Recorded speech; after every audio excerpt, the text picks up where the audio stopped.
thought I would do another quick update or warning video. I was doing some maintenance on the Facebook group for living in a van, and saw a posting from one of our members who is new to van dwelling, and grateful that she's still alive to tell her tale and her experience. But it has to do with carbon monoxide, which you see me constantly mention on here, because that is a real danger for van dwellers. Apparently, she was parked for the night and was cold, really cold, so cold she couldn't sleep. So she took out her single burner stove and turned it on low heat to warm up the interior of the van, and she fell asleep. Well, she woke up to the sound of her carbon monoxide detector going off.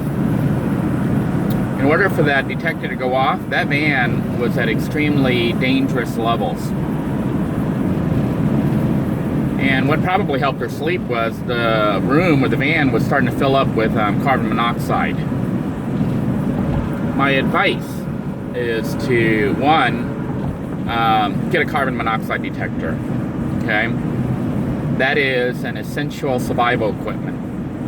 Some of you might be saying, well, I don't plan on running my vehicle, to stay warm, because when you have your vehicle on, your engine on, it releases carbon monoxide also. It comes out the exhaust. And I don't, burn open flames or burn anything to stay warm. Well, the problem is this: if you are parked somewhere, whether it be a national park or a Walmart or whatever, and somebody happens to park next to you, which they might do, and they're out there chatting in their vehicle with the engine running because it's cold, they are producing exhaust, and their exhaust can actually seep on the floor and come up your vehicle. And if you're in there sleeping, you're not even aware of it.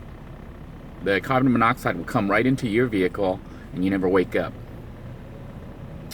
And I mention this because this is a serious danger just in Florida here, especially Brevard County.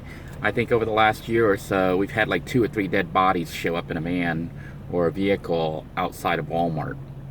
A lot of times they don't really know what happened, but some of them they suspected, could be carbon monoxide, could be anything.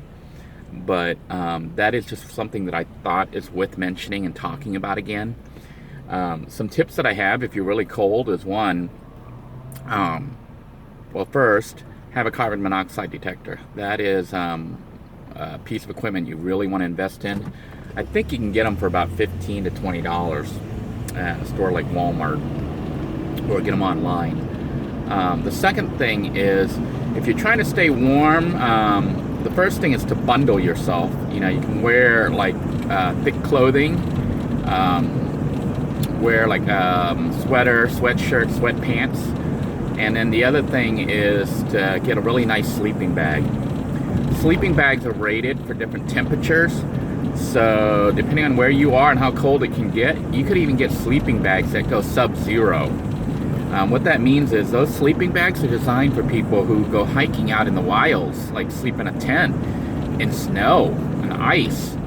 So they can go below 0 degrees. So I recommend highly, if you're in a cold environment, getting a sub-zero sleeping bag. Typically the mummy kinds will hold more of your body heat in. Now on the sleeping bag itself, or usually on the box or something, you will see what the temperature is rated at. In Florida, I don't really need a sub-zero bag, but I might get one rated at 40 or 50 degrees. I doubt it'll get much colder than that. Although sometimes even in Central Florida, it can get to freezing. But, I sleep in the winter with basically a sweatsuit on, sweatpants and a thick shirt. So, and then I have a sleeping bag as well as a comforter. What you want to do is put multiple layers on. Now, I did buy an electric heater, a small little space heater that I need to test, but I already pretty much have a hunch it won't last through the night just because it uses 250 watts at 120 volts. But I wanted to get it just to test it and also, you know, show viewers that something like that probably wouldn't work. The other thing is, what else? Well, basically that. Just trying different things to stay warm, but just want to warn you all and just do this update and let you know this is a real world situation that occurred, and I'm bringing it up because it did just happen. And you know, the person posted in the Living in a Van group, and I think it's urgent that everybody in the group is aware of this. I would not want to see any one of us simply die because of carbon monoxide, something that can be prevented. Until next time, everybody, I want to wish you well and safe journeys.